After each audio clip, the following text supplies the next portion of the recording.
Hello and welcome to Heard St. Andrew's Library. My name is Savannah Geniak. I'm the assistant manager of this branch. I'm also the reference librarian here.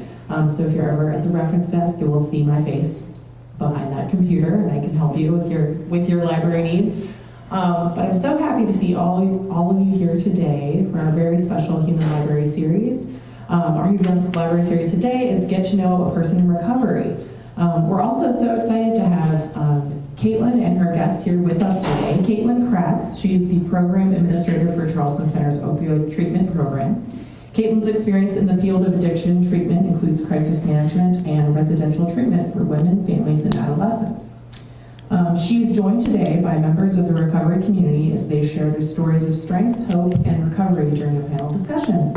So we're so happy to have you all here today, and thank you for sharing your stories with us. Let's get the show on the road. That's great. Thank you so much, Savannah, for the introduction. I'm Caitlyn Kratz. I work for the Charleston Center, which is the county's alcohol, drug, and treatment center. So just a little bit about the Charleston Center. We have all the levels of care at our agency, including a detox unit. We have 2 residential units. One's a mother-baby unit, and one's a traditional 30-day co-ed, so men and women. We have adolescent services. We have women's specific outpatient services. We have, what else do we have? We have a program in the jail. We work with drug court. We have a therapeutic daycare. We have the opioid treatment program. So we have a lot of services, and we're connected in the community a lot. So excited to be here. And what we're going to do today is have a really informal discussion about addiction and recovery. I'm sure all of you have turned on the TV or social media and have seen the stories or the videos of the opioid epidemic and all the horrible things. And it is true, we lose about 143 people a day to this disease, but it's really important that millions and millions of Americans are living in recovery. And so today we want to talk about that, the strength and hope about recovery and what that looks like. And then for everyone to be able to ask questions. We have a great group of people here that have so much knowledge and in this area and are willing to share their stories. So I encourage you to ask questions, and hopefully you will get some great information here today. But I figured we'd start by allowing our panelists to just share a little bit, maybe about a couple minutes each, just about their story. And then we'll jump into the Q&A part. So I'm gonna pass it along to you. I'm Tiffany Richardson. I've been at the Charleston Center for probably over a year now, but that's because I went in and then I left back out. And this time I've been there over 4 months, and I get my successful completion date on the 3rd. And I'll be getting my children back, my 2 little girls. It's been a long, rough road. 15 months ago, I lost my little girls because of not having a place to stay, and also being addicted was one of the main problems. But I've been clean now. I passed all of my tests, and I'm working. I'll be moving into my place soon, and my little girls will be coming home. The Charleston Center is amazing. It's one of the best places that, I've seen in a long time. Everybody there is really nice. Everybody's got smiles on their face. They help you with anything. I don't have transportation right now. They come and pick me up to take me to my groups. The people are just amazing. You couldn't ask for a better bunch of people. And like she said, they do so much. But my mom was killed in a car accident, and I raised my sister and my daughter now. And I had a 20-pound cyst on my ovary, and that's whenever I started back with the hospitals and stuff. They accidentally cut my colon in half. So of course, that's when I started with the pain prescriptions and all of that other stuff, and my body grew addicted to it over time, and that's when it got bad.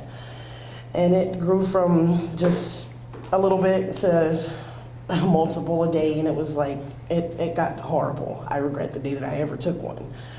But I've come a long way from it. Actually they told me that I was in complete recovery now, like complete full remission. So, and that's all thanks to the Charleston Center. Like, I owe all that to the Charleston Center. They, like I said, they're amazing people. They deserve any award or anything that they can get. I mean, they're amazing. But yeah, my dad, this year, my dad, he died of an overdose, and it was acute heroin, fentanyl, and cocaine overdose. And he was only in his 50s, so, I mean, as much as you can say, I've been through it all, so. But if I can do it, anybody can do it. I know that. Yeah. But thank you, guys. Thank you. Thank you. My name's Jason. I'm a person in long-term recovery. And what that means to me is I haven't found it necessary to use any mind-altering substances since February 10, 2010. I grew up in a really good home. My parents were married. I grew up in a small town in Montana. People drank, but it was socially. I was really athletic and got into sports, and so by the time I was in 8th grade, I was playing on the varsity team and hanging out with the juniors and seniors and drinking, and started drinking heavy when I was 13, started smoking weed when I was 16, and started smoking crack when I was 18. And it progressed from there. Dropped out of school after 1 year, and it was just, what at the time it looked like it was it was a really good life, lots of money, fast cars, the life that you see on TV, but what you don't see behind that is my mom crying at night, not knowing where I was, or my sister calling because I'm locked in a bathroom smoking crack in Columbia, or just the insanity. My pregnant wife in Clinton for a wedding when I'm in Charleston at a strip club with our car. That's what it really looked like. But what it looks like on TV is not the truth, and that the commercials about the women in bikinis and the Budweiser on them, like that was on my wall growing up, and there was nothing wrong with it. And I was at a meeting on Thursday, so I'm part of a team with the Wake Up Carolina and Creighton's House in Mount Pleasant who offers programs for at-risk youth and adolescents. And we were talking with some of the kids there, and I really occurred to me when I told them, I said, I started smoking crack when I was 18, but that's nothing compared to what kids have to face today. And that really hit me, like, holy crap, like we had a lot of things to worry about, and I wrecked a lot of cars, and there was a lot of opportunity for me to take my life or another person's. Thank God it didn't. For whatever reason, God graced me with that chance to live and to carry this message that there is a way out, because at one point in my life I didn't think there was. But what's facing us today, and like what you had mentioned, like with Creighton, so Creighton Shipman was a youth in Wando High School who was a lacrosse player and had surgery, went in for surgery, started taking opiates to cover the pain, ended up becoming addicted, went to South Carolina, started shooting heroin and overdosed and died. And so that's the kind of the 10-second background of that organization. But it's a lot of people are becoming addicted for medically necessary things. And so that's one thing that we're really trying to focus in on is how can we look at alternatives to the pain prescriptions, and also just really limiting the numbers, because there is a solution. There are people that are recovering from this, and they are younger. And for me, I'm thankful because there's a lot of people that are alcoholics, and the image that you think of an alcoholic under the bridge or a hobo drinking out of a beer bottle is not true. It's your doctor, it's your lawyer, it's your mom or dad, it's your teacher. And recently we've seen it in the news a lot, these teachers with mini bottles in their closet. Like, for one, I understand if you're a teacher, you'd probably need to drink to get through the day, because I know how my kids are. I've got a 14-year-old and 11-year-old. My son's seen me unknowingly drink and drug. Like, I was talking to my daughter yesterday, and I got sober 5 months after she was born, so she's never seen that. And by God's grace, I pray that she never does, because I've seen what alcohol and drugs will do to a family, and it'll rip you out, and it'll, what we think as kids at the time, as I was a kid, or even when I was youthful using, we thought that we were the only people that were hurting, but there's so many people that are involved when we take that action. And I'm just thankful for Caitlyn and the Charleston Center and the different organizations. That's the thing is that I think, if anything good comes out of this opioid crisis is that there is a lot more awareness now in Recovering Out Loud. And so I attend Alcoholics Anonymous, and that this is, I don't know if it's being publicized, I apologize if it is, but I believe in Recovering Out Loud because I think we need to break the stigma. There's so many people that are suffering. There's so many people whose kids, like Creighton, were addicted to opiates, and Nancy, there's no way she would have gone and been like, I need help, Creighton's addicted, because she's this little Mount Pleasant mom. Her kid's not supposed to be addicted, but now that we're recovering out loud and we're trying to break that stigma, that's really, truly what I hope continues to happen, because addiction's not going anywhere. You know, the opioid crisis, unfortunately, is not going to go anywhere, and the fentanyl's killing kids on the first dose. So, thank you. Yeah, thanks. Hey everybody, my name's Abbey Foster. I'm a person in long-term recovery, and what that means for me is that I've not used alcohol or other drugs since August of 2013. It also means that I have a 7-year-old son. He's never seen me drink or under any sort of an influence. Recovery has allowed me to pursue the dreams and things that seemed impossible at the time, and like in undergrad when I was drinking and had all these goals that I wanted to do and saw other people accomplishing, but somehow just couldn't quite make it over that hill. I just kept continuously feeling stuck. But I just this week graduated with my master's in social work. Thank you. Yeah. So, you know, that, as Jason was saying, having the ability to come in front of people and recover out loud and say, you know, this was my life experience, and to be able to help people, not only in the rooms of recovery, but, you know, maybe outside in a professional setting, and just say, when I tell you that I understand, it's because I understand. Much like Jason said, you know, I came from a wealthy family. I wanted for nothing. My brothers, and I was the youngest of many, and they always said, I should have been the golden child, because I had everything. I had that set up. Another thing that I also had was a genetic predisposition that wasn't discussed in my family. Pretty much everyone on my, neither one of my parents were alcoholics. I saw them drink because that was the social norm. That's what everybody did, but they never suffered any sort of consequences from it. But I later found out my uncle, my grandparents, and so there was this long line, but no one ever told me about it. It wasn't something that we discussed until later on in life. But when I was 13 years old, I switched friend groups. I kept looking for this event. Was there an event in my life that I didn't remember? Maybe I blocked something horrible out, and there wasn't. At least not that I'm to this day still aware of. I just decided one day that I wanted to do check things out. I wanted to figure out who I was independently, and just made some. Took some wrong turns, you could say, and I don't know that I was necessarily doing anything different than what my friends were doing, but again, because I had this predisposition, my outcome looked very different than their outcome. When I remember having this feeling of, even though I was very outgoing, I was varsity cheerleader and all the things that you're supposed to be doing at that time in life, I remember always having this feeling of not quite belonging, being a little bit different. And I remember when I was using substances and I got this feeling, all of that went away. It started out as an answer to all of my problems. It gave me that sense of ease and comfort and relief. And it was my solution until it wasn't, because unfortunately, over time, what ended up happening was I started experiencing consequences. The things that were once so important in my life started becoming not as important. I let those things drop off. I stopped pursuing those things and pretty much devoted all my time to hanging around people that were making the same decisions that I was. A number of things went through my life of where, again, it was like I could see all of my friends going to college. They were starting jobs. They were, getting married, doing all these things that I wanted to do. And it was just like I couldn't figure out why I kept getting stuck in this loop, because it never occurred to me that it had anything to do with my drinking or anything else. Because again, that was my answer. I couldn't see it. My thinking had become so distorted.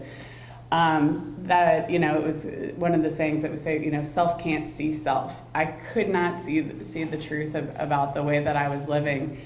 Fortunately, I'd been exposed to, the first time I had gone to treatment, I was 14 years old, so I knew about recovery. I wasn't ready for it at 14. I had just gotten started. But later on in life, when I realized I found myself still drinking and using even when everything in me didn't want to, but I couldn't not. I distinctly have a memory of,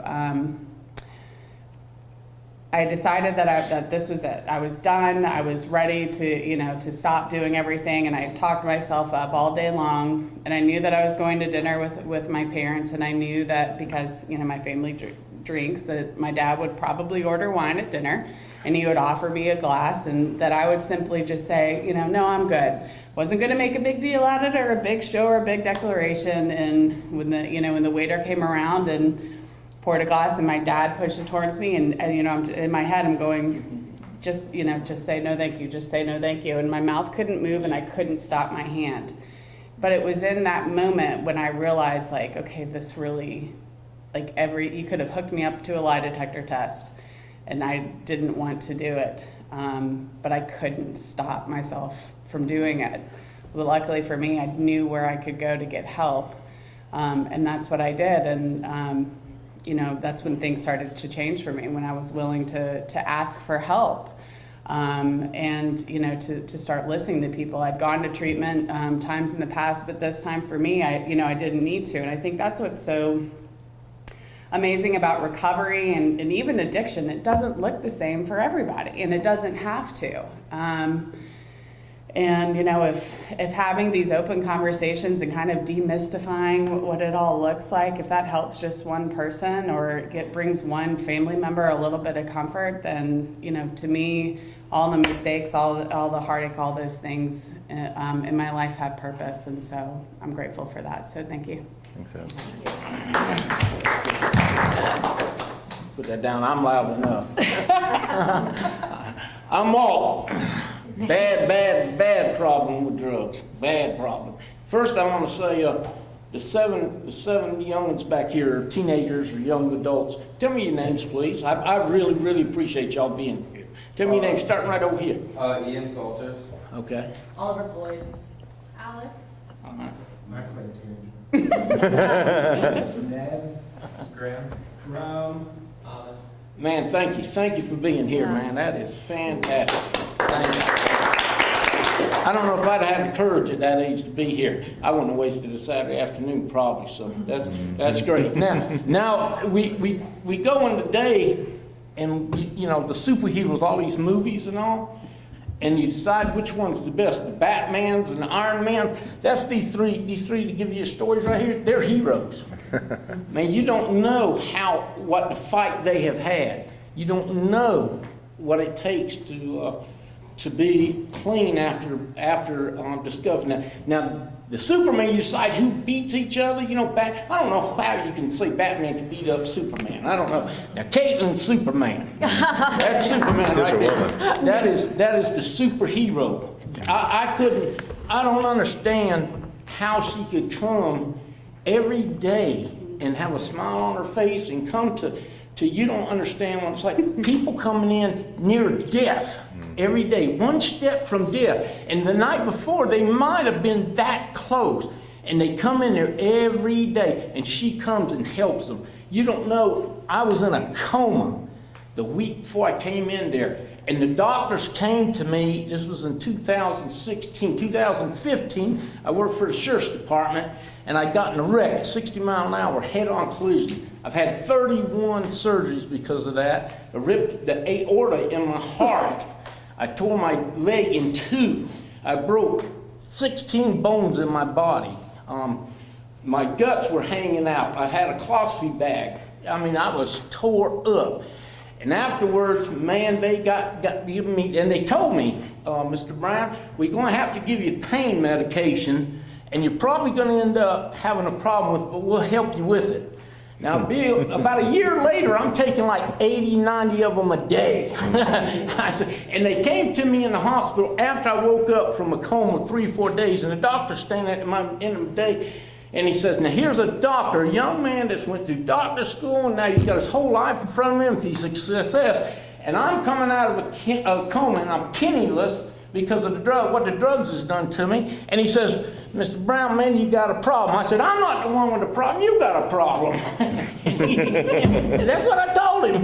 He said, huh? And I said, because you think I got a got a problem. He said, you don't think you got a problem? I said, no. He said, why are you here? I said, I don't know, y'all put me in here. I mean, I didn't know. I was unconscious when they brought me in, you know. And about a week later, they said, well, we'll tell you what.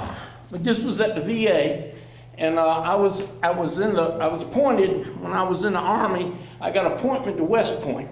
I was a real success, and then I went into Special Forces. I did some things that no young man, wasn't but a couple years older than y'all, when I was a sergeant, and I did some things that no young man should have to do or see. I mean, some god-awful things that I don't even talk about to this day, because man, my brain forgot about them for like 40 years, and since recovery, these things are coming back to me, and I have to deal with them, and I'm starting to deal with them in a mature way, and it's hard. I'm like 15, you know. I act like I'm 15 years old because of what the drugs did to me, you know. So I'm trying to catch up, you know, and act mature. You know, my kids are really more mature than me, but I try to act like I am, but I'm not very good at it, you know. So I get along better with my young grandkids, you know, 8 or 9, we get along great. You know, but whenever I came in and they sent me. They said, well, what we want you to do is, I didn't know nothing about the methadone. I didn't. And please, y'all listen, because I promise you, if you got somebody, I would bet $100 everybody in here has a family member or somebody real close to them that has had a problem with alcohol or drugs. And a lot of times families keep it quiet. You know, it's in the closet. We don't want you to know. So if you got somebody like that and you know you got some, or it might be you. You might be young. You're young enough to do it. I'm old enough to do it. It might be you. You're not alone. You are not alone. So whenever I went there, they said, we want you to go over and get some methadone. I said, what's the methadone? I heard about it, but I really didn't know.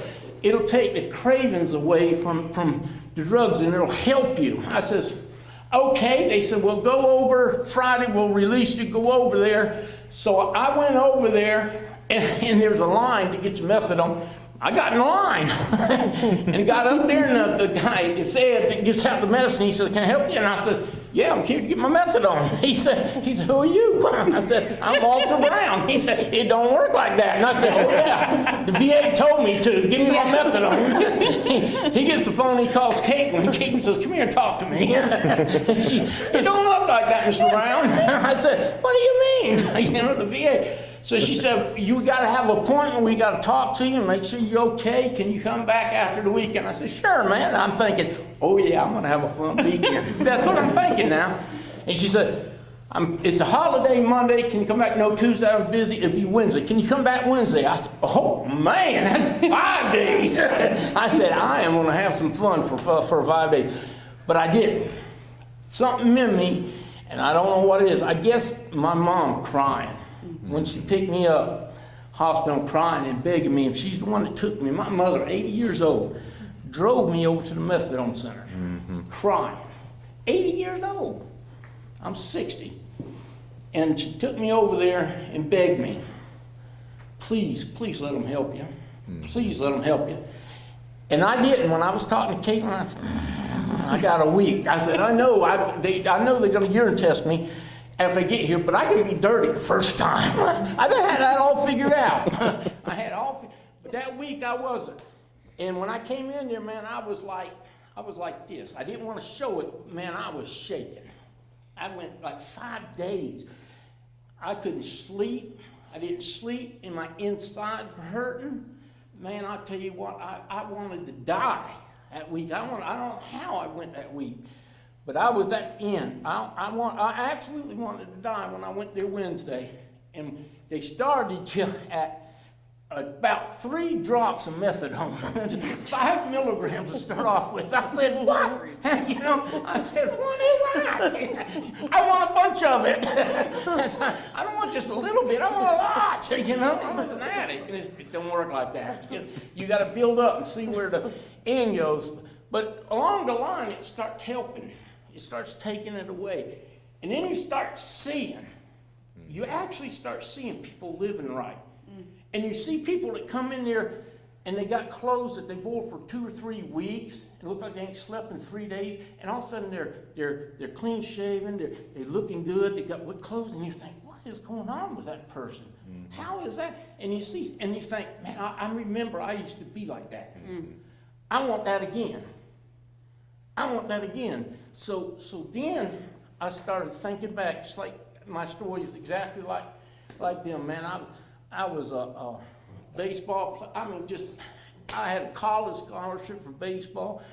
I went in the Army. I mean, just everything, sheriff's department. I mean, my whole life was it was like, but it wasn't enough. There was something that just wasn't enough. I still don't understand it all the way, but I know somewhere along the line, I said, Miss Caitlyn and Miss Winnie's my counselor, and I told them, whatever they tell me to do, I'm telling you what, if I go in there and they say, get naked and start jumping up and down, I'm dropping my clothes. I mean, they're coming off. We would not tell you that. Because Just want to make that clear. it's jokes, don't. But I said, something about it, I do whatever they tell me to do. And I'm telling you, they told me to do a couple things. I got mad at them. I told them, I called Caitlyn just a couple weeks ago, and I'm quitting, going somewhere else. I'm firing y'all. That's it. She says, well, Walt, I hope you don't, and go over here. And I said, no, she didn't beg me to stay. The next day I said, Caitlyn, I'm sorry. Please forgive me. Okay, come on, it's okay. They're again my 9 or 10-year-old mentality, But now I'm about 11 or 12, I'm growing up. So it feels great. So that's why I'm going to talk to you, especially, I'm so proud of you young people for being here. Whatever the reason, I don't care. If you got questions, man, I'm telling you what, and I'm sure either one of these, you get one of their phone numbers, and I promise you they'll give it to you. And I don't even really know none of them. And talk with them or me. I mean, anytime, day or night, or you got a question, ask. Don't be afraid. Man, you don't want to wait until you get 30, 35, 40, and your life is nothing. Man, your life is everything right now. You got everything is wide open. Your parents love you. I mean, that's probably your son and your daughter. And man, your parents love you to come here. Give up a Saturday and come here to with you. And whoever brought you here, y'all drove, that is fantastic, man. People love you that much. And I know Caitlyn's mother or aunt said she don't know nothing about it. And I said, it's okay, I've been at it for 4 years and I don't know nothing about it either. I said, I just do what they tell me to do, So whatever you need to say or do, man, if you man, I didn't drink, smoke pot, and I was around that just like my man here. My parents had to go to the school board when I was in 8th grade. 8th grade was in high school, at Stahl High School when I went. And they had to go to let me play on the varsity baseball team at that time. I was in 8th grade, going traveling with 11 and 12th graders. And you imagine how much they're drinking. I was around all that all my life. But, tasted it. Wasn't my thing, smoke a little dope? No, I just want my...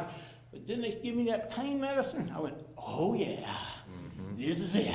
I found it. I mean, I ain't drank. You put everything I've drank in my life, alcohol, in these 2 bottles. Maybe a couple wine coolers or something, a beer. That's all I drink in my life. You could put in there. But you couldn't put the pills I've had in my life on this table. That was my thing. Because somebody is a heroin addict, a crack addict, that don't mean they're any worse. Don't mean they're no better. Because somebody's a pill addict, I'm telling you what, I was as bad, and I was on nothing but pills, and I'm as bad as the worst crack addict that ever lived. I would have done just about anything for my pills. I didn't never have to beat anybody up or do any of that, but if I couldn't have got them like I did, I would have ended up there. If I didn't quit, if my hero here wouldn't have stopped me, wouldn't have told me what to do. So I hope she keeps telling me. I didn't pay him to say anything. I want a disclaimer. So I appreciate everybody, all y'all being here, and especially the ladies here. I mean, I don't say age or anything, but willing to come here and learn about it. And it's a problem. I got somebody in my family that's older than I am that has a problem with Ativan, that's hooked on Ativan. And that's a problem with them, and they won't quite admit it yet. So, I mean, I don't want them to go out that way. You know, they're 70 years old. They ain't got probably too much longer. I don't want them to go out not during the fuzz half the time, you know. I don't want them to go out that way. I know what it's like. So, you know, I try my best to talk to them, but until you're willing to ask them questions or ask for help, it won't come. And I appreciate you listening to me. Thanks.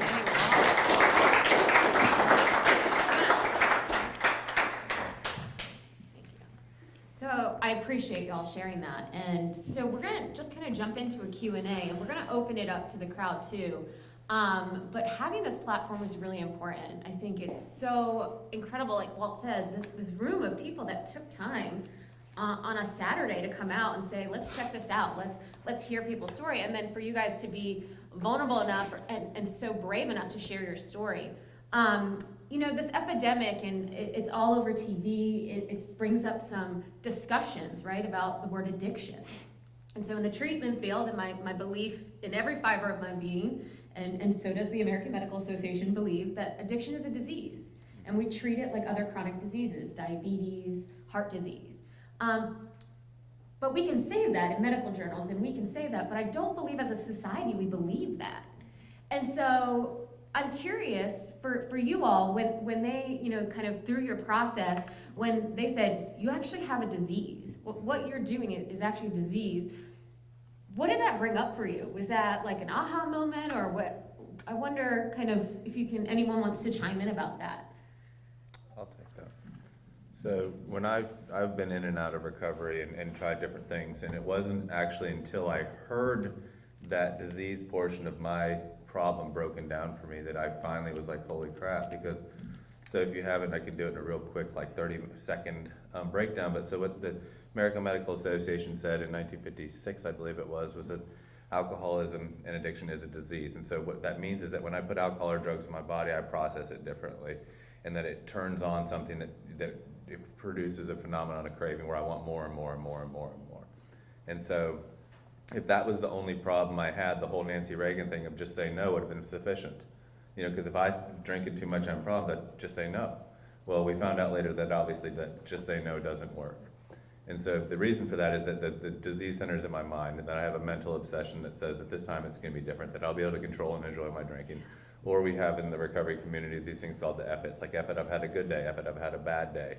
And we justify, rationalize, and minimize our usage, thinking that it's going to be different. And then when we put it back into our body, we're off to the races again. So I have a body that can't process drugs and alcohol normally, and I have a mind that tells me it's going to be different this time. So that's where the disease factor comes in, and my belief is that there's this spiritual malady that left on our own devices, without treatment, without some type of recovery program, without some type of a higher power, I'm going to be without a solution.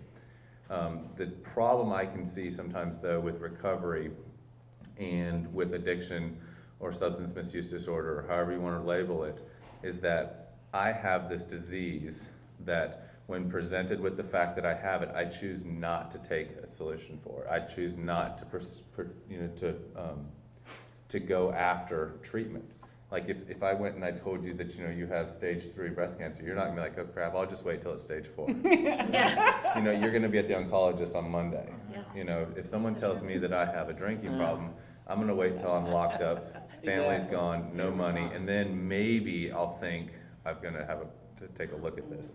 And I think that's another issue too with the doctors in the professional field, is that we go in and they give us this information that there's something wrong, and we never tell them the truth. We're not truthful about our use. How much did you drink? 2 or 3 drinks a day.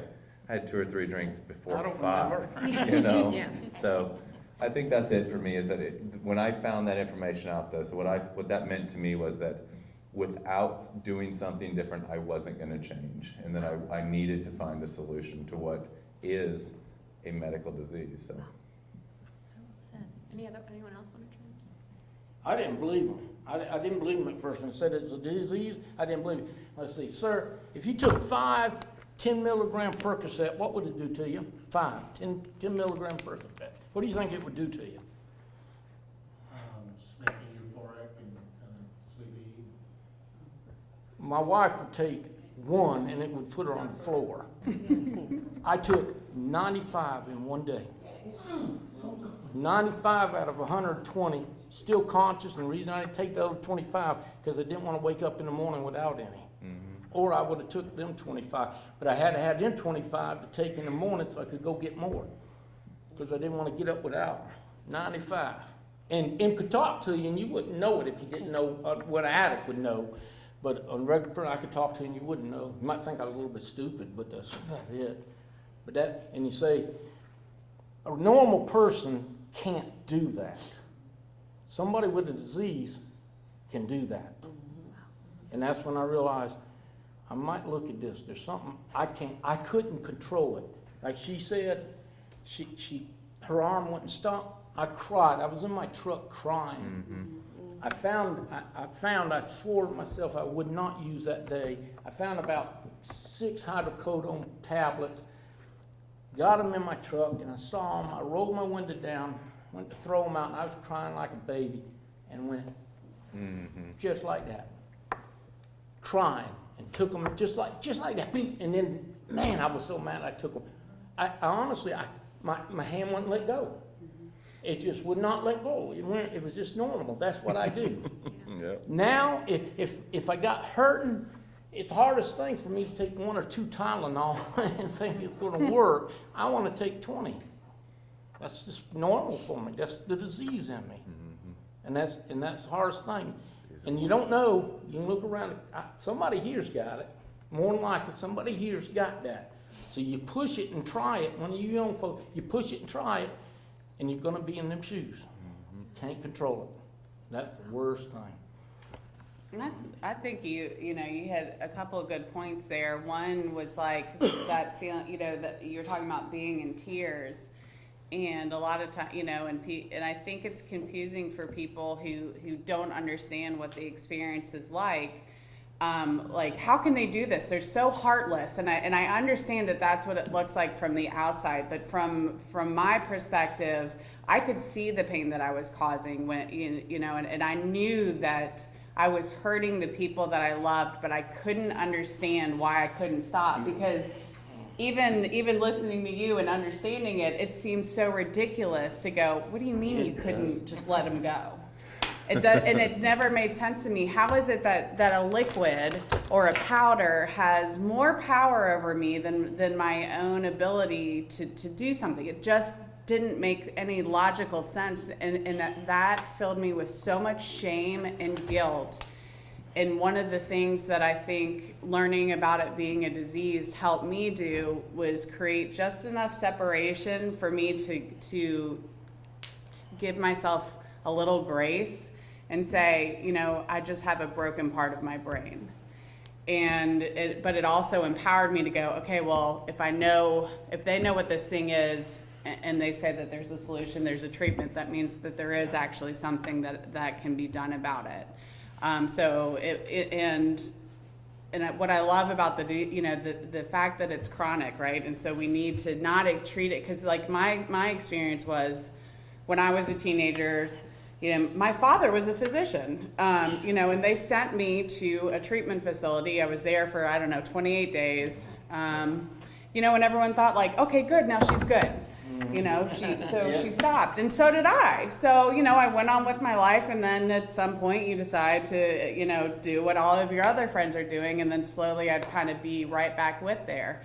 Or even my parents, when I became of legal drinking age, after them spending thousands upon thousands of dollars to send me to treatment, allowed me to drink in their house, given all of, and you kind of go, well, that makes no damn sense. As a physician. Yeah, a physician, it's one of those things where I love that people are talking about it. Like, it's not just you go away to treatment and you're done. Like Jason was saying, if it was just a matter of abstinence curing it, detox alone would be an okay, solution, but it goes way beyond that. So I just turned 50 years old, and it's still probably into why I set the record in South Carolina for somebody over 50. I bench pressed 610 pounds, bench pressed it. And that pill, I could not stop that one pill. Had absolutely, I could throw up 610 pounds, but a little pill controlled my life. I mean, I'm gonna tell you the honest truth, and this is sad. You're gonna have to say I'm sick. I love that pill more than I love my children. Yep. Because if I didn't, I wouldn't have done them pills. I would have paid attention to my kids instead, and didn't. I loved them, but that pill controlled my life. That one pill controlled me. Well, I really love, and I think you guys so beautifully spoke about that, because there is that huge misconception out there that, and I hear it all the time, if you love me, you would stop. Like, it's this, again, back to the choice argument, and if you see the pain you cause people, you would stop. And I know, just in my work and experience, that we know that that's not true, because I'm sure you all can share that, yeah, again, the power it has over you and how it hijacks your brain and that thinking. My question also is, you know, with all the attention coming around addiction and everything, there's also still a lot of misconception out there. And so I wonder if you guys, each of you could share maybe one or two things you would really want people to know. Maybe a big misunderstanding or myth or a stigma that you really want to empower and share this group and say, that's not true, that's not who I am. I guess with mine, the theory that they had, like in class the other day, it was talking about the dopamine levels. Yeah. And how like a normal dopamine level is like right here, and like that's like spending time with your kids and all this other stuff that makes you happy. Yeah. But then when you experience for the first time that drug, the dopamine levels are way higher. And they said that I guess that overpowers them ones. And a lot of people were asking, can you ever get that back to your regular dopamine levels? But I guess my thing with that is I wouldn't say, to begin with, for a long time, I couldn't say that that was true because I couldn't think of anything better than spending time with my kids.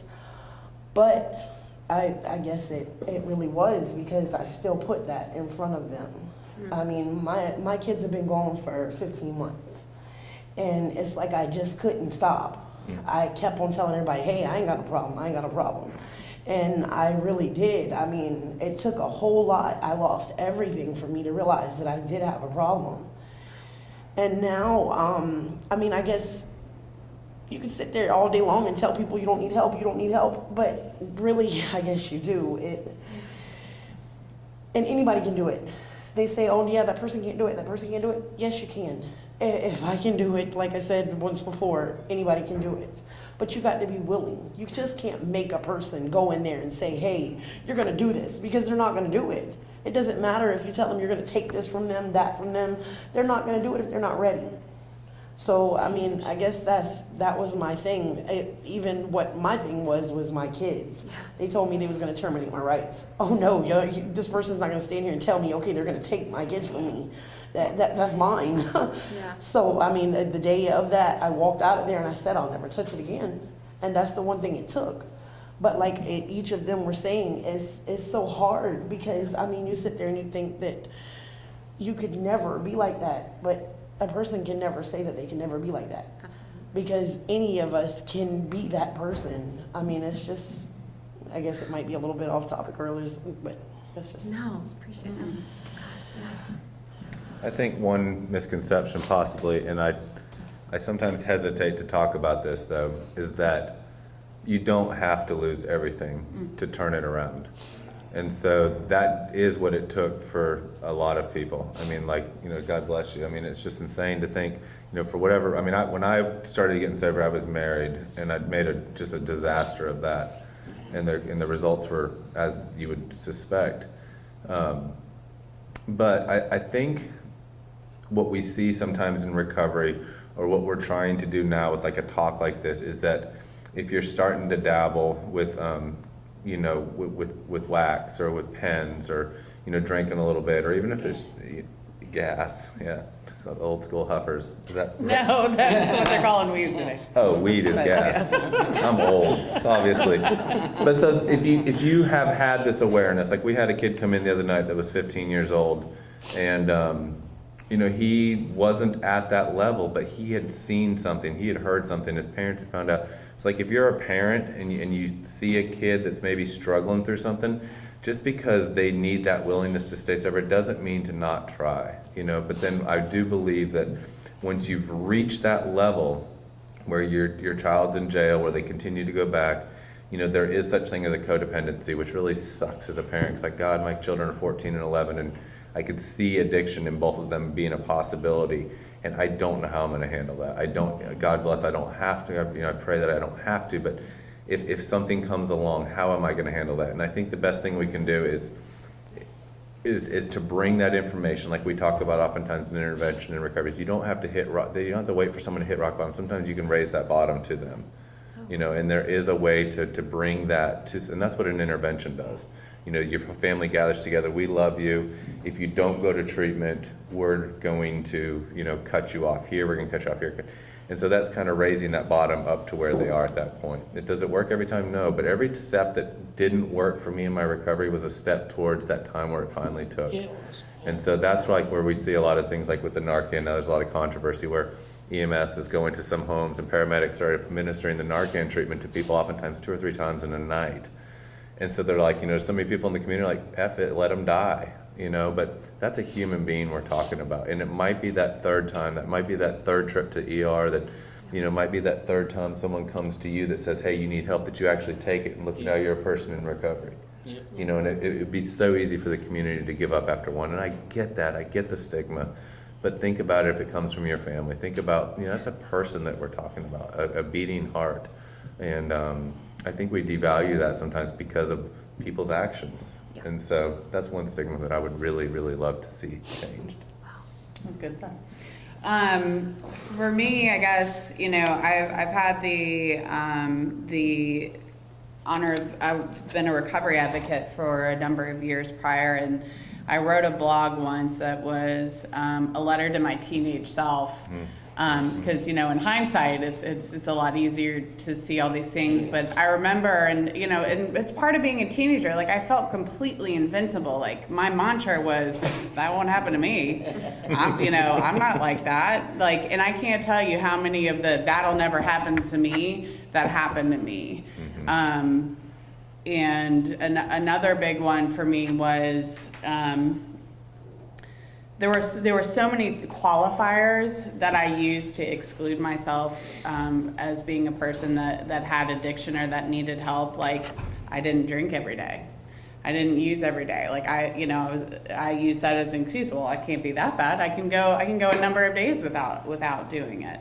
From the outside, everything about me looked great. I lived at the right place. I went to the right schools. For the most part, I hung out with the right people.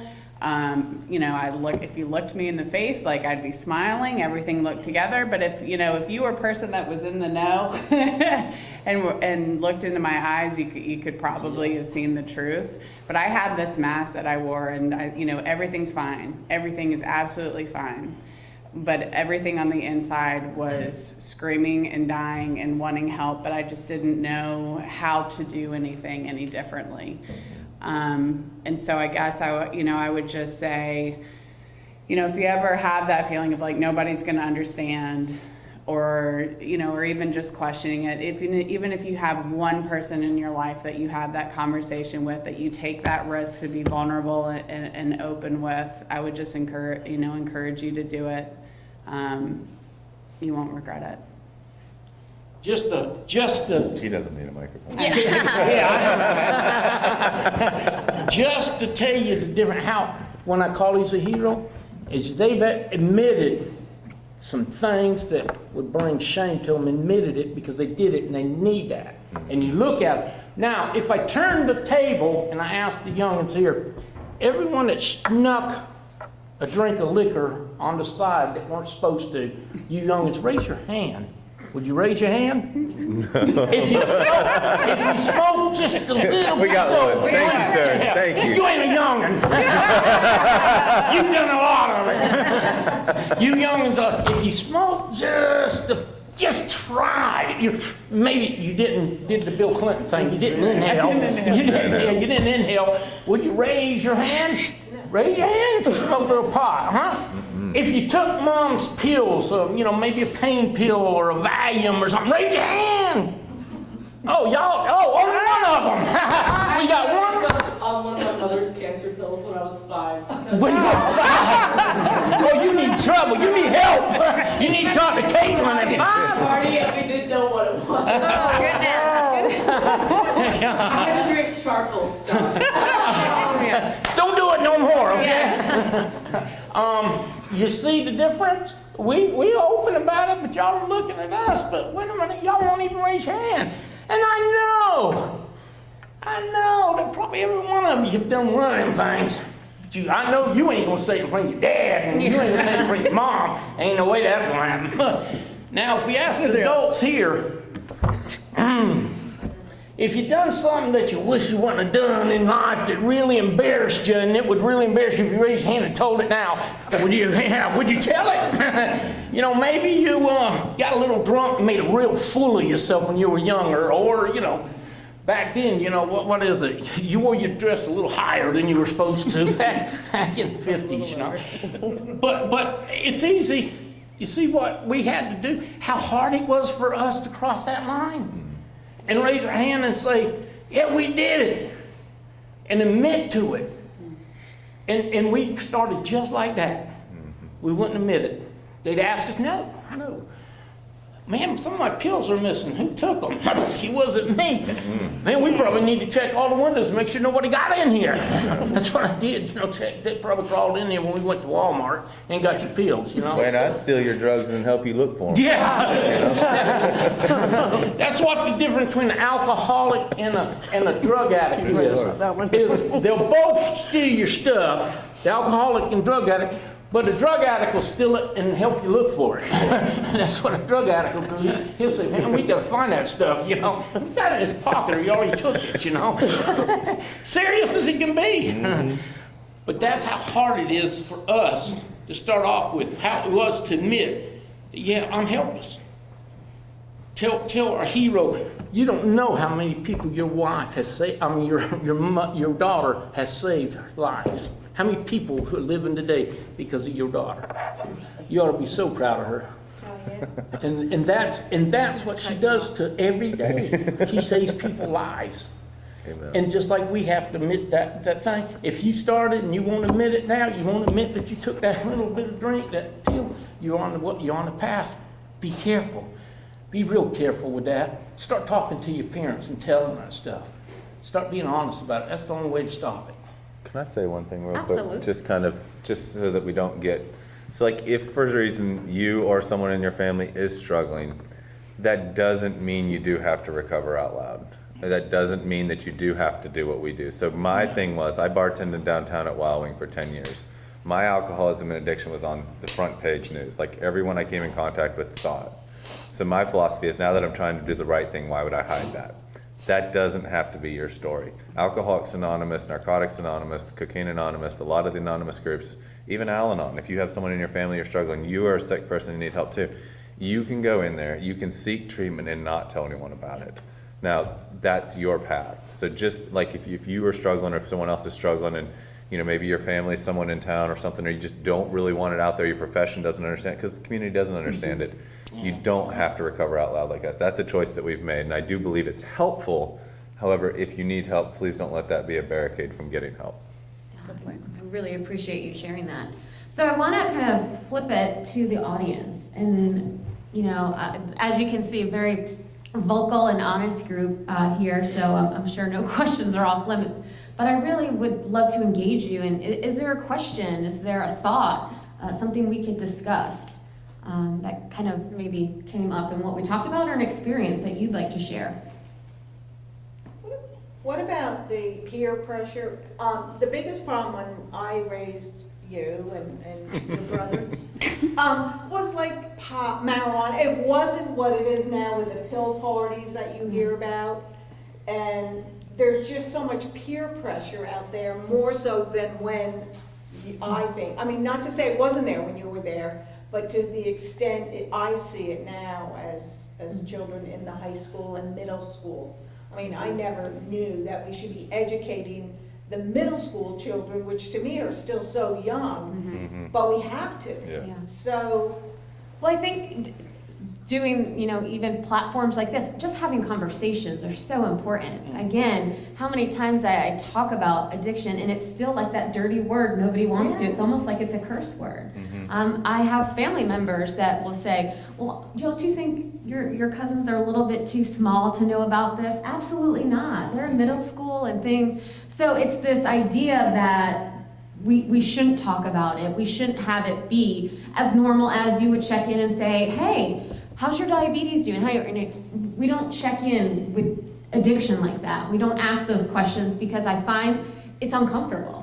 And if it makes me uncomfortable, I'm not going to do it. So we shy away from it. But it's even more uncomfortable in the end when, say, a child gives into peer pressure, or you're responding to your child overdosing, or a loved one is suffering. So I think having the conversations and not teaching the new generations coming up that this is just something that's part of our world now.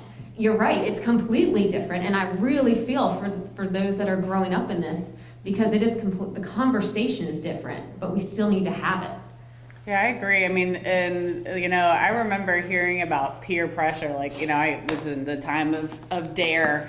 And peer pressure, you'd always watch these goofy videos where it was like, come on, man, do it. Da, da, da. Like, I'm sorry, but that never, it was never a pressure thing. It was just what everyone did. I never felt necessarily backed into a corner. I mean, obviously, I don't recall every memory, but I didn't feel like I was necessarily even being pressured. I mean, I had times where I was like, I know this isn't what I'm supposed to be doing, but it just didn't seem like it was that bad either, because you see it all over TV. I saw my parents drink. I mean, it's what everybody did. It was normal. Like, for our society, a lot of the stuff that can lead us down a path is normal and socially acceptable.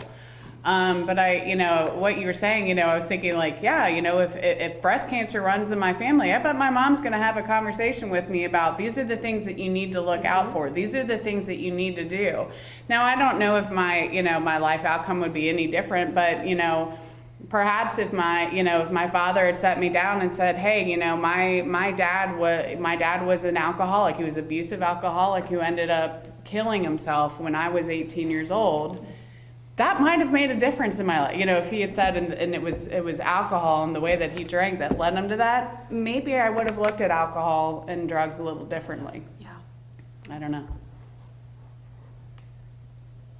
What other questions, comments? I mean, what an opportunity these folks here to have. Take the risk. He's got something on his mind. He's been thinking so hard. Know him. Yeah. What you thinking about? What's going through your mind? You want to get out of here? He does now. Which say shut up? What's going through your mind?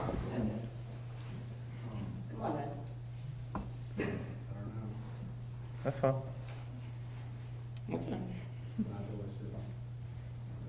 Okay. Okay, I would say how you said that maybe if your parents had told you that about your family members and, that you had a possible predisposition, it would have changed something. I would like to hear if there's something that the rest of you feel like if something different had occurred somewhere along the way, could it have pushed you in a different direction?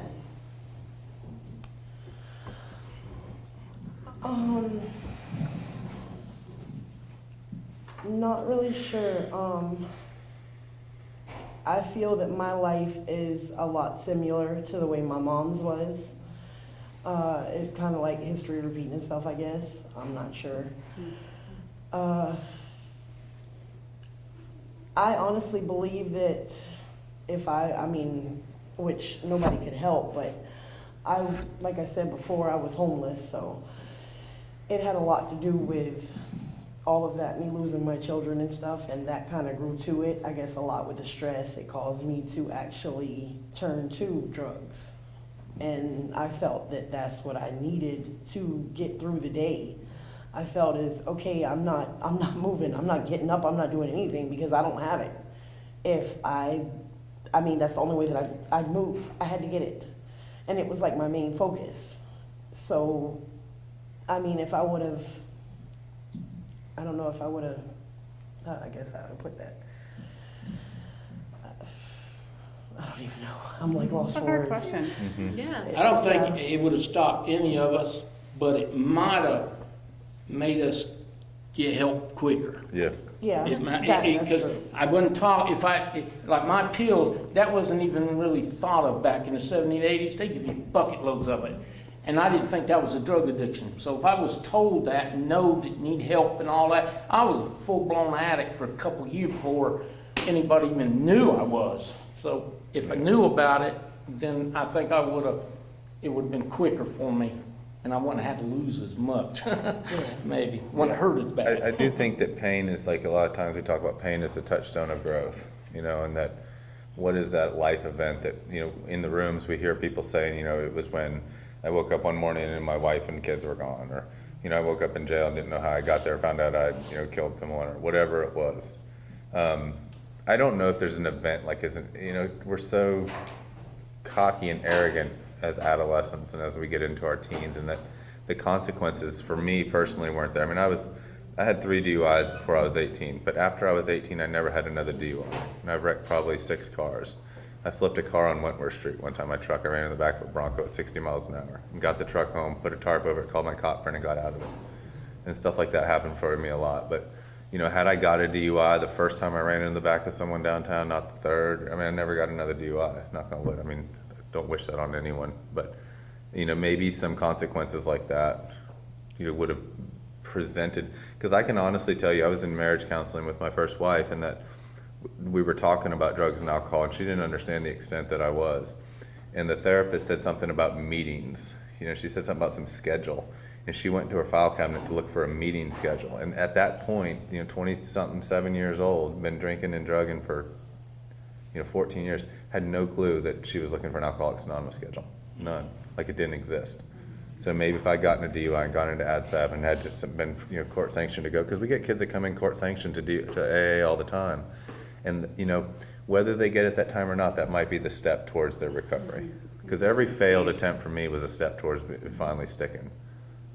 There are people that come in, granted, that get 1 DUI, they come to 1 AA meeting, or they don't even get a DUI, they just come to, they say, their husband says, you know, their wife says, you know, and they go and they find that solution. Because if you work these steps, that's my belief in the program of recovery, and I'm an advocate for all forms of recovery, but in the steps of recovery, you know, working these steps will bring a better way of life for anyone that takes them. You know, I mean, that's why it's been applied to so many. I mean, it's 130 something different 12-step groups now. It's not just alcohol and drugs, but something maybe that would have forced me in there, some legal issues or something. Yeah. I had a question for the young lady in the white tank top. As a parent, you said ostensibly you didn't have any signs, you were doing all the right things, doing well. I mean, what are some indications you can look for as a parent?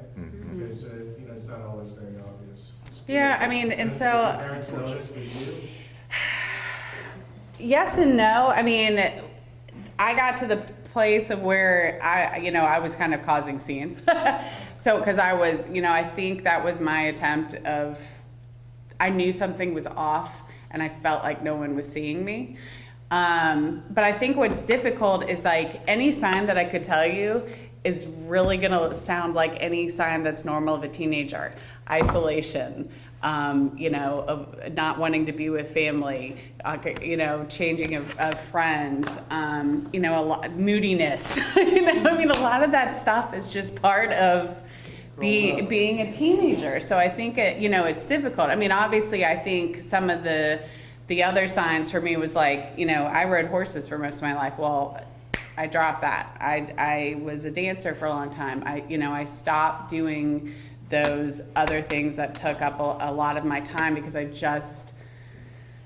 didn't have that desire for it anymore. And for me too, I think that I was dealing with some mental health issues, some depression issues that, you know, it's kind of funny, but I saw an Oprah special on depression, and I was like, oh my gosh, that's what's wrong with me.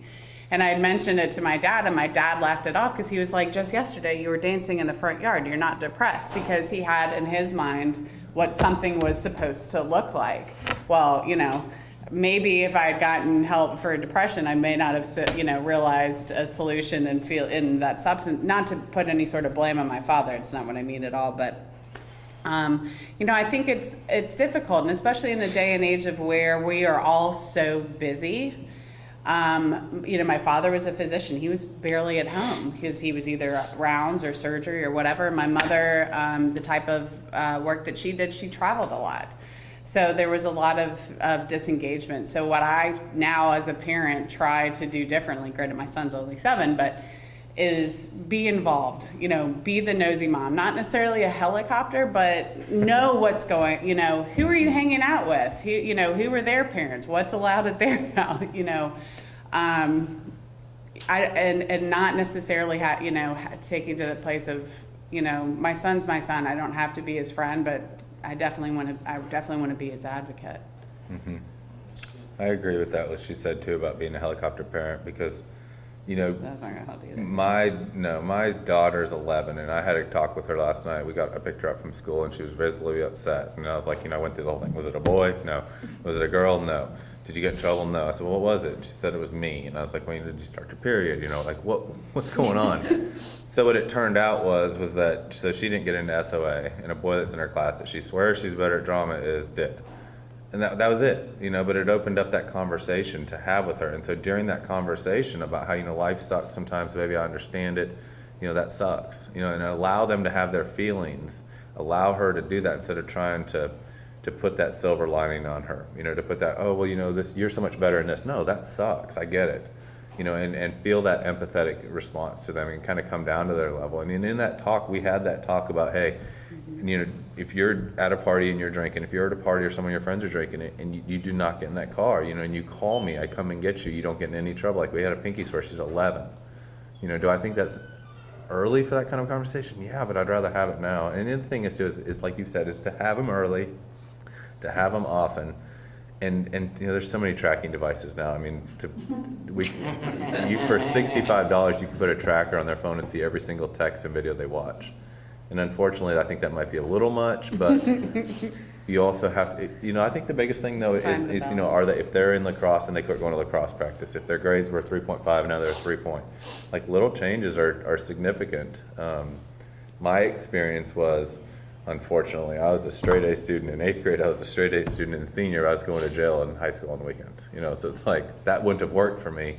My parents just weren't nosy. They didn't give a crap. I mean, I was sneaking out of the house almost every night. So they were good parents, but they didn't think that this kind of thing could happen to their kids. Yeah. Yeah, I think that's, and that statement right there, I think is, that idea of this won't happen to me or my kids. It will. And I think it's a really important thing for us to acknowledge because, again, we need to break the stigma. It's going to sound weird to say this, a bad thing.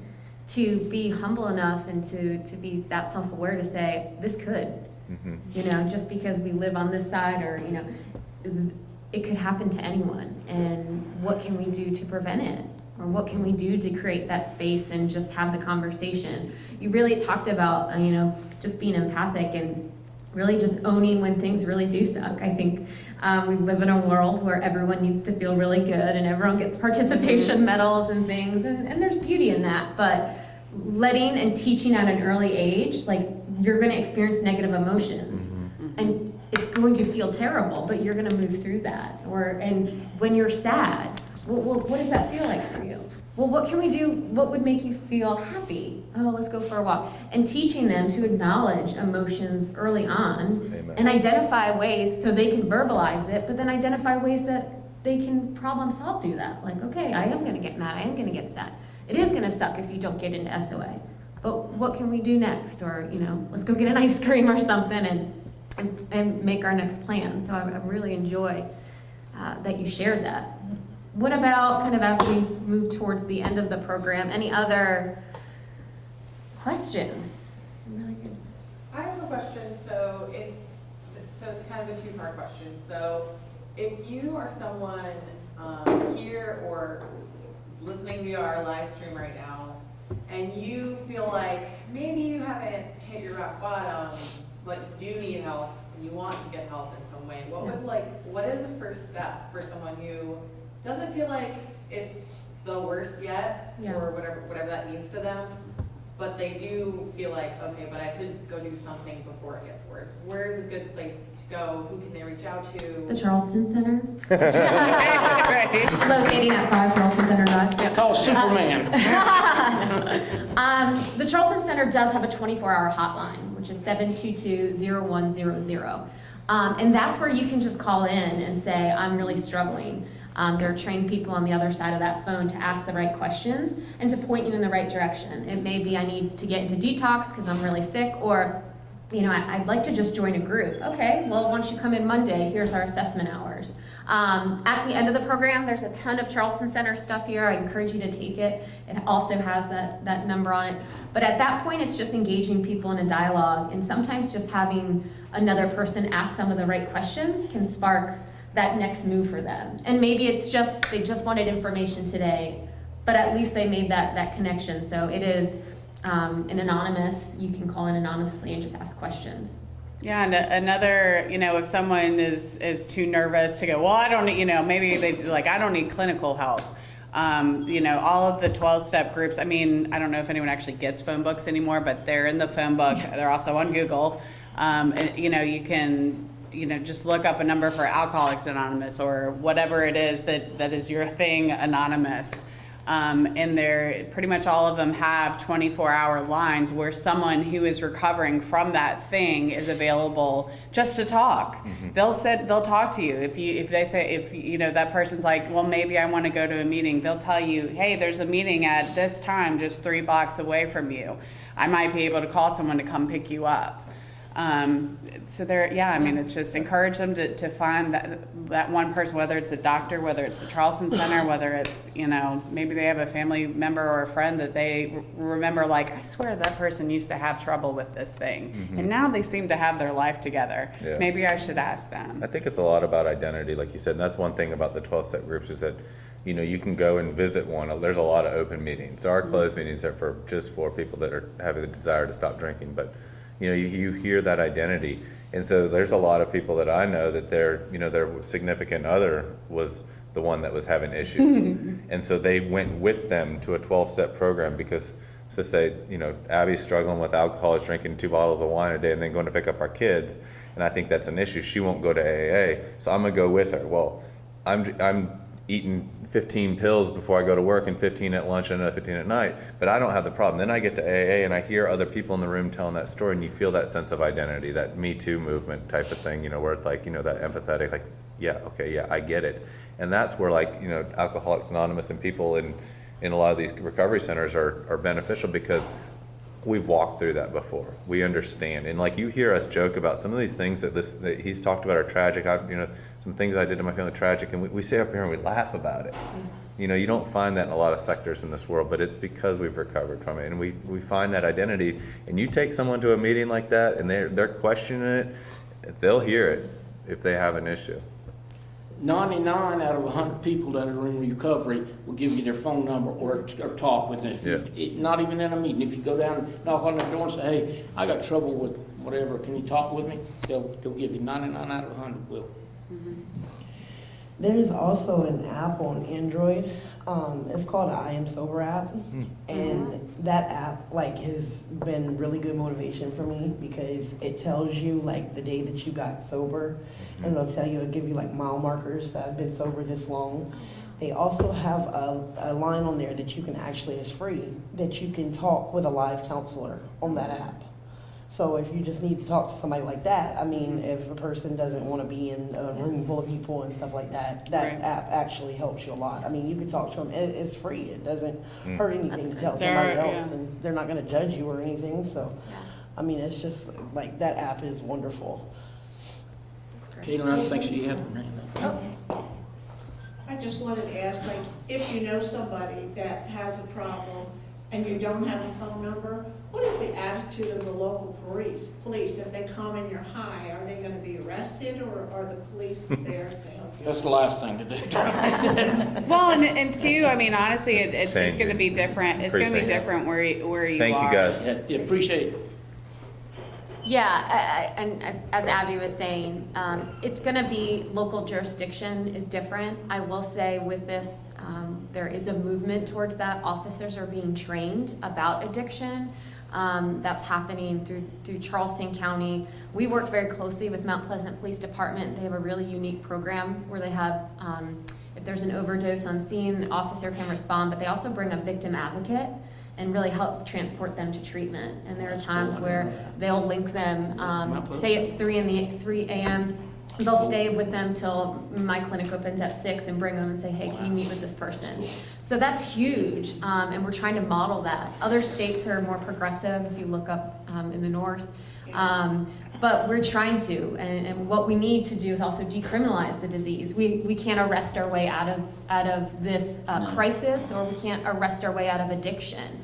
And so getting them those trainings, and also for treatment providers, us to be a support for police, because I do, for the most part, the folks that I work with, I do believe that they want to help as well, but also for me to say, I can make your job easier. Why don't we do this? Because I know you don't want to arrest everyone and do all that paperwork and drop them off at jail. You know, when you come from that framework, so there's a lot of community agencies trying to come together in that effort to decriminalize it. Caitlyn, can a teenager call this center without being 18 and have you speak to them without having to arrange consent? Yeah. For you to give them information? Yep. Anyone can call. Yeah, you don't have to, you're 12, 15, 16. When it comes into getting into services and things, that's different, but we always encourage people to call, because sometimes that's the safe line, and they don't want to tell their parents. So yes, absolutely. If you have someone in mind, you can look up Wake Up Carolina or Creighton's House in Mount Pleasant. We have an at-risk youth meeting on Thursday nights at 7:15 on Royal Avenue that there's no parental consent for, if they can get to. And they could be offered a lot of these free services. Yeah, if a mom knows and they ask, I say, hey, we appreciate the support, but No it's mom. a safe space, you're not allowed. You can drop them off and come back and get them in an Drop them off hour. and come and get them, but. And again, that if either today or later on, you can ask Caitlyn, he's got all that information. Then I'm sure you can get his phone number and he'd call, or have them call him, or any one of us call him. We would be glad to talk to anybody, or down the road tell Caitlyn, hey, that one fellow with a big mouth, can he come? Or the other smart guy and a pretty girl, or lady, we'd love to help anybody.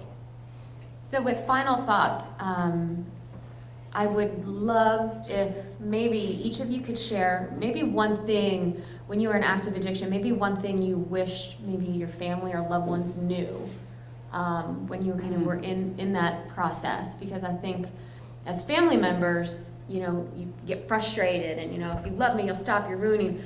But knowing the disease and knowing that you were overpowered, what is one thing you wish they knew that was going on the inside? How much it hurt, I guess. I mean, it's like they were saying earlier. I guess I would really want them to understand how much I wanted to stop and wanted to give it up, but it's just like you can't. I mean, it's really hard. It's like, okay, I'm gonna stop this. And that moment you try everything in your power. Hey, what's wrong with you? And you're hitting yourself. Like, I just want you to quit. Like, it's that bad. But it's like the moment that there's that stress triggered something, it snap right back into it. And it's like, oh my God, what am I doing? Why am I doing this to my kids? Why am I doing this to myself? And you just want to so bad. And I mean, it makes you want to scream and cry and just hit yourself harder. But I mean, that's when you realize that you just can't do it alone. Yeah. And that's where the Charleston Center comes in play at. I mean, like I said again, I just can't thank y'all enough. Like, y'all are amazing. You did the work. Y'all are amazing. You did it all. I think that's a real important part, and I agree with that. And I guess one thing, just to try to come up with a different answer, is I wish my family had known how bad it was, because I was a master manipulator and I was a professional liar, and I passed state alcohol treatment tests that said I would lie through the test and could pass it. And I wish at some point that my family had known just how bad it was. I mean, I was a daily cocaine user. My wife didn't know I ever used it once. So. Yeah, I mean, mine's just kind of a repeat of what you were saying. I can shut my eyes and recall my father's face, basically yelling at me and just being so upset of like, why do you keep doing this? Why do you keep doing this? And all that it could come out of my mouth was, I don't know. And he's like, you've got to know. You've got to have a reason. And I really didn't, because I didn't understand it. And just, even though, in those moments when, I would fight back and look like I didn't care, like we care. Mm-hmm. We care, and even if we pretend like, or even tell you straight up, like, I don't get, we're dying inside. I think it's real easy for people to say, like, they're just heartless, and that may be what we're showing you. But trust me when I say that I hated myself far worse than anybody was angry with me. And that unfortunately kind of feeds into the, I don't want to feel that, so I'm going to do what I know what to do so that I don't. Well, a little bit of all of it that, like I was dealing with PTSD, when I was 19, 20, I shoved a knife in a fellow's eye all the way through his brain, and I'd feel that. And you deal with that when I was an adult, and then I was using the drugs that made it that much higher. And they would say, you just don't love me. And I wanted them to know how much I loved them. I did love them. And I wish they'd understand that I couldn't do nothing. It had me. It beat me.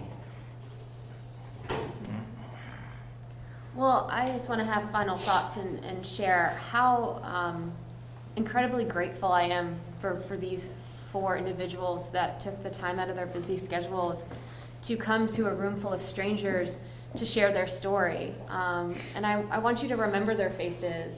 And so when the news tries to tell you about all these terrible things and these addicts, and I want you to remember these faces, because these are the faces of people who have this disease but are in recovery, and they're productive members of society, and they're moms and sisters, and they're great people. So what we believe, and my motto is that, the work that I do, they're not bad people trying to get good. They're sick people trying to get better. Mm-hmm. And that's what we're here to do. And today was just about to have the conversation to say, these are people. They're us. And so, and to thank you all, because you took time out of your day to be here. Whatever, if somebody dragged you here, like your wife, or things like that, please know that it matters, and how amazing it feels to be on this side of the table to see that you wanted to take the time to hear this. So if you ever need anything, please, we've got Charleston Center things. You can always call and ask for me. I'd be more than happy to talk. We'll be around for maybe a minute or two after if you want to come to the side and have questions. But thank you so much for being here.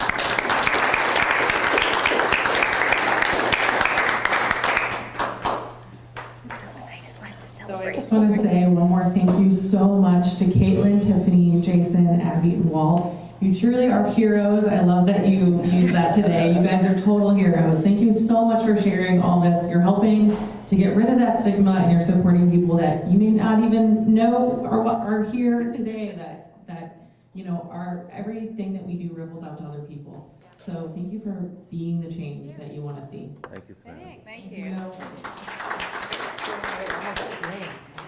for your courage. Appreciate it. Thank you. No, isn't she incredible? I think there's no harder thing as a mom to do than admit you lost your kids. It's really crazy. So, yeah.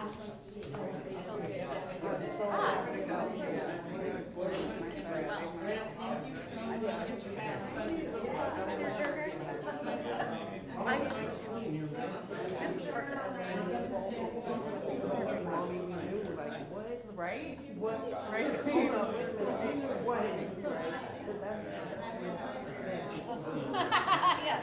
Then we walk in libraries the wrong way.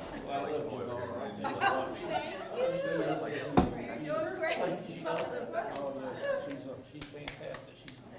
There's a smirk. A smirk. There's a smirk. And she's fair too. Brother, Right. Jason. Appreciate it all. Hit my mom again. Oh, thank you. Oh, thank you. The moms and the young people.